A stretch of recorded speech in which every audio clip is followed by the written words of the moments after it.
Kick it! Welcome to Law Dogs. I'm Jeff Henley, your host. With me, as always, is my girl Annabelle. Last time you will recall, we talked about offer, acceptance, and consideration. We also talked about when there are times when you have to have a contract in writing. Now, in future episodes, we will talk in much greater detail about what those occasions are and what you should be doing in those instances. Now, today we're going to talk about detriment. Detriment is something that you are giving up or incurring some kind of loss. We may remember from the 1970s and the 1980s when cigarette warnings used to say smoking can be detrimental to your health or hazardous to your health, as it later became. Now those ads are a lot more vivid. Smoking kills.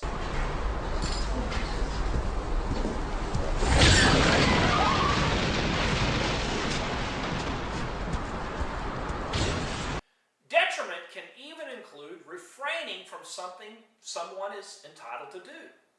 Law students learn about William E. Story and his nephew, William E. Story II. Now, William E. Story wanted to provide a grand sum of money for his nephew once he turned 21, but on condition that the nephew didn't cuss, smoke, drink liquors, or shoot pool. Now, when the nephew turned 21, he went back to his uncle and said, "It's time to pay up." His uncle suggested to him, though, that maybe they should reinvest the money and the sum would grow to a greater amount. But then something happened. The uncle kicked the bucket. So, after the uncle's death, the executor of the estate said, "Nope, you're not getting your money. All you did was do something that you should have done in the first place." Now notice the case wasn't Story versus Story. It was Hammer versus Sidway. Now why is that? You'll learn in an episode to come. Now going back to the executor maintained that the nephew didn't have entitlement to the money because he didn't do anything. All he did was be a good boy. So what did the court think of the executor's argument? They shot it down. Here's why. Under the law at that time, William Story II had every legal right to cuss, to smoke cigars, to drink alcohol, even to shoot pool.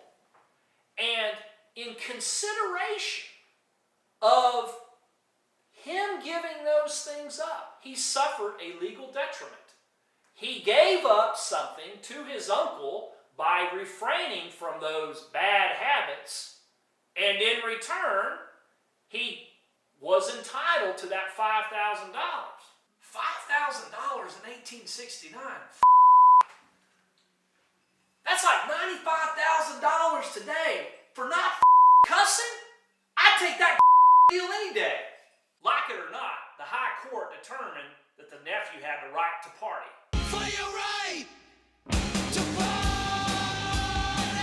Now, legal detriment is one among many different examples throughout American law where you are making a distinction between some sort of moral or ethical obligation and something that is enforceable by law. Legal detriment is an extremely important concept in law, and it is a valuable illustration of the very big difference between an enforceable obligation and one that is merely socially desirable or ethically responsible. A moral obligation or an ethical obligation may be ones that are socially desirable, but they are not legally enforceable. Legal rights are enforceable. Morality is merely desirable. This also goes for the commandments, if you will, of particular religions. They may inspire personal fear, or they may demand you to act in one way or the other, but those promises, those commandments, they are not enforceable in our courts. This applies to any source of moral inspiration. So unless you live in a religious theocracy, the law does not require you to conform to any religious code. Well, I think Annabelle wants some more consideration, so I best be getting. I'm Jeff Henley. I'll see you real soon. Until then, you stay out of trouble, or the law dogs will get you.